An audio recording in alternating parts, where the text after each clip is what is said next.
నమస్తే కడప వార్త. YS Avinash Reddy PA Raghava Reddy నిన్న సైబర్ పోలీస్ స్టేషన్ కు వెళ్లడం జరిగింది. అక్కడికి వెళ్లిన ఆయన వర్రా గురించి ఎన్నిసార్లు కలిశారు, ఎన్ని పోస్టులు పెట్టారు అనే ప్రశ్నలను పోలీసులు రాఘవరెడ్డిని అడగడం జరిగింది. వీటన్నిటికీ ఆయన సమాధానం ఇవ్వకుండా తప్పించుకునే ధోరణిలో వ్యవహరించినట్లు సమాచారం. తనకు ఏమీ తెలియదని, తనకు గుర్తుకు రావడం లేదని, అన్నీ మర్చిపోయానని, తనకు అసలు వర్రా రాఘవరెడ్డి అంటే ఎవరో తెలియదంటూ బుకాయించినట్లు తెలుస్తోంది. వర్రా రాఘవరెడ్డిని తాను ఎప్పుడు చూడలేదని తప్పించుకునే ప్రయత్నం చేస్తున్నట్లు తెలిసింది. సోమవారం ఉదయం నుంచి రాత్రి వరకు చేపట్టిన పోలీసుల విచారణలో దేనికి సరైన సమాధానం ఇవ్వకుండా రాఘవరెడ్డి దాటేసినట్లు సమాచారం. దీంతో తిరిగి మళ్లీ మంగళవారం కూడా హాజరు కావాల్సిందిగా పోలీసులు ఆదేశించినట్టు తెలుస్తోంది. వైకాపా సామాజిక మాధ్యమ కార్యకర్త వర్రా రవీందర్ రెడ్డి కేసులో రాఘవరెడ్డిని విచారిస్తున్నామని, అతను సహకరించినంత వరకు ఇబ్బంది లేదని ఎస్పీ విద్యాసాగర్ నాయుడు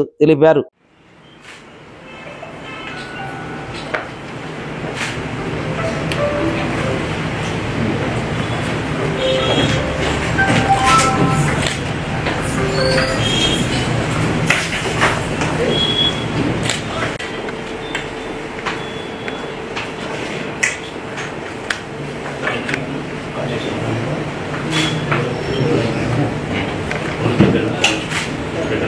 బయటకు ఒకటి ఇట్లా ఉంటారు ఎంతసేపు తీసుకున్నాను.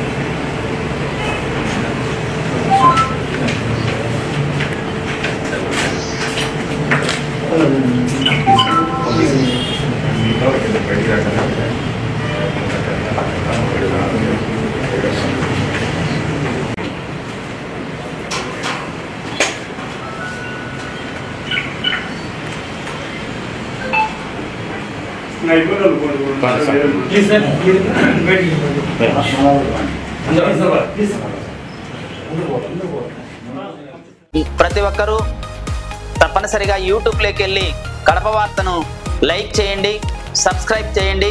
ఇట్లు మీ జి రమణయ్య, ఎడిటర్, కడప వార్త.